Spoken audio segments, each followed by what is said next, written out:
South African sport is cooking. Rassie Erasmus is cooking. Rassie, the thumbs up Erasmus, and now Shukri Conrad, Themba Bavuma, rocking the world of Test cricket. Absolute phenomenal scenes we've seen in the last weekend. What it is to be a South African fan right now. And I'll tell you what, it's just as well, because I am retiring from all other internationally sort of sports that I watch. Premier League, I'm done. Manchester United is an absolute disaster. It's a shit show, and I'm done wasting my time on them. Then we've got Ferrari. What another... that team is just an absolute joke. Just no more... I'm just not going to let them ruin my weekends anymore. It's a disaster.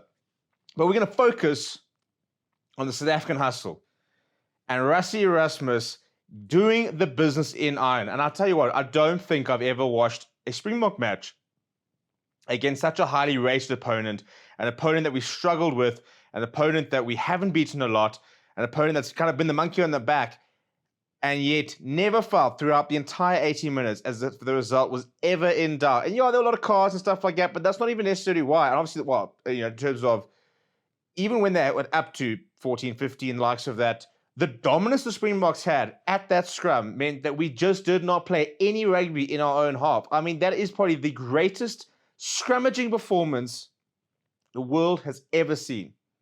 Ever.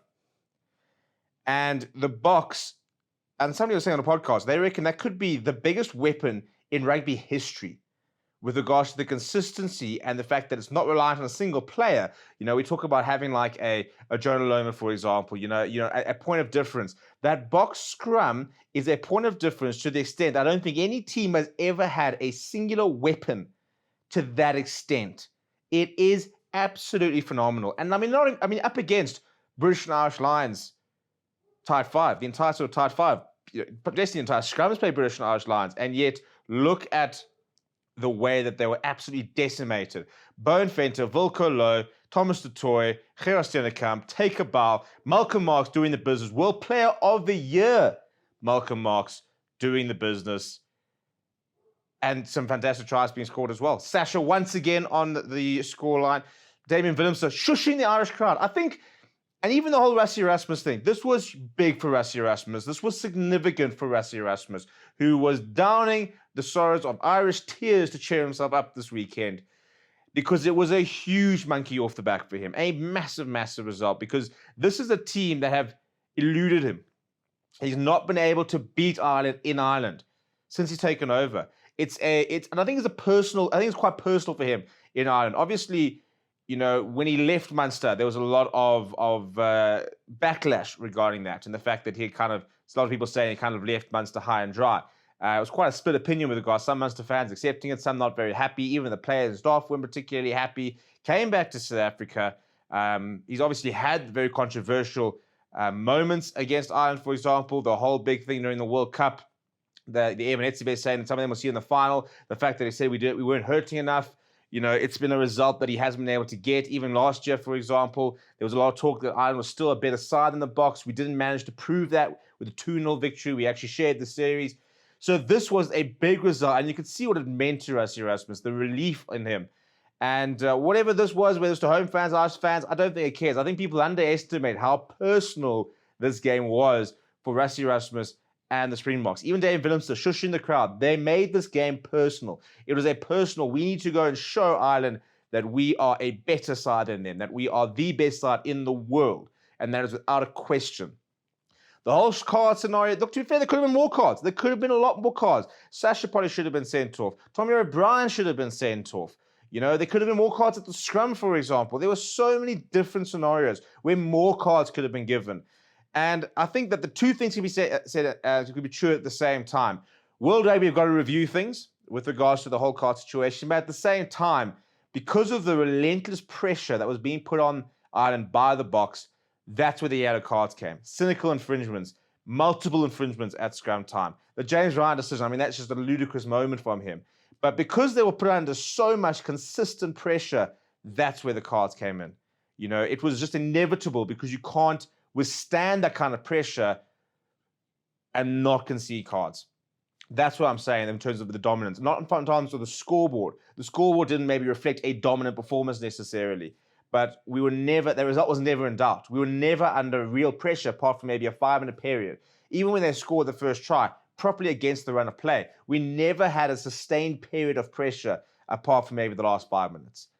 From the first minute to about the 60th, 73rd, 4th minute, we were always the team on top. You look at the territory stats, the possession stats, you know, that 5-7 minute period where we just didn't move basically from the 5 meter. Again, there probably should have been more cards with regards to the amount of penalties being conceded by Ireland by the scrum.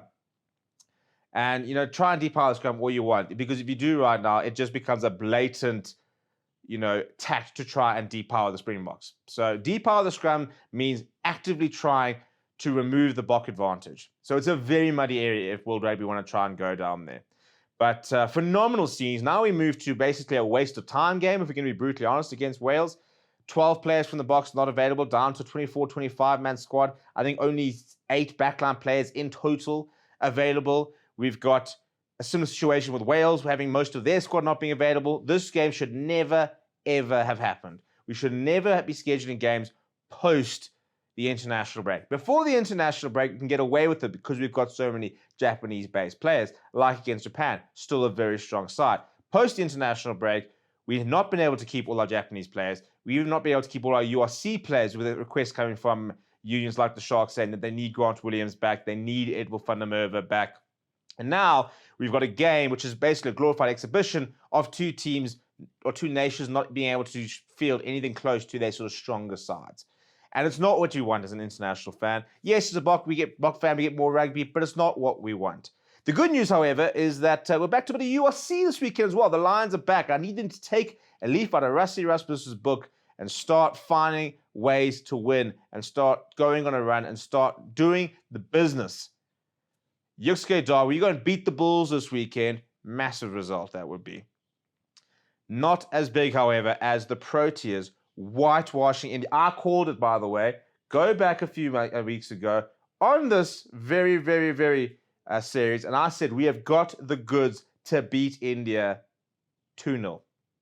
That we can do that. That we've got the ability, we've got the players, and what do? We hammer them. Absolutely hammer them. I mean, that second test, the biggest win from a runs margin in India's history. Literally in India's history. There's never been a bigger defeat for India by runs margin than what we've just witnessed. The first time the Proteas have won in over 24 years, a series in India. Tena Mavuma, by the way, is still yet to lose a match as captain of that test side. The best start to a career as captain ever. And it's not like he's had the Minnow series, for example. He didn't even captain against, Zim. In that, we've beaten India at home, we've beaten India away, we've beaten Pakistan away, we beat Australia in the WTC final. It's been phenomenal. Shukri Conrad, what a coach. Backing different players. We didn't even have Kakisa Rabada, by the way. We didn't even have KG. And yet we've still got that kind of win. Simon Harmer wasn't even supposed to play for the Proteas again. Man of the series. Senator Mutasamy, man of the series against Pakistan, gets dropped for the first test. Comes and scores 100. The Proteas can do no wrong at the moment in red ball cricket, and that is exactly what we need in our life. Long may it continue. Now we've got a white ball series. We've got the S20 coming up. The season of cricket is only getting going, and what a way to start really getting into the festive season of cricket. SA20 starting on the 26th of December. Jingle bells, jingle all my way to Wanderers and Centurion to watch what's hopefully going to be blockbuster T20 cricket. And I need it because December is going to be full of miserable Manchester United results. I can just feel it. How Ruben Amorim continues to have a job where, once again, we've got an opportunity to go tied fourth and a couple of points behind second, and we lose to a 10-man Everton. Every single time Manchester United look like they're about to turn a corner, they go and lose a game like this or draw a game like this, and we lose all the momentum. We could have been genuinely in the Champions League race. I mean, we're not completely out of it, but we could have been a genuine competitor. We would have been tied within Champions League spots. And you lose to a 10-man Everton at Old Trafford. It is so unforgivable, the kind of results that Unamon has had in the last year.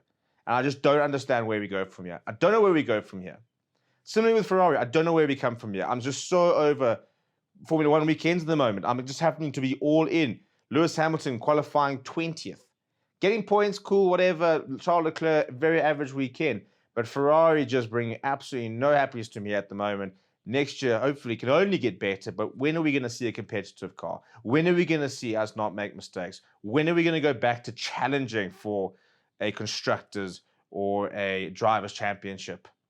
Because I just don't see the end of the tunnel here. The only big good thing about the Formula One season is that we might see one of the greatest comebacks of all time if Max Verstappen generally goes and wins the next couple of Grand Prix and does edge Lando Norris for the drivers' championship. From that perspective, it's been a great watch. As a Ferrari fan, though, it's been an absolute disaster. So I'm all in on Surf Sports, and that's all that matters.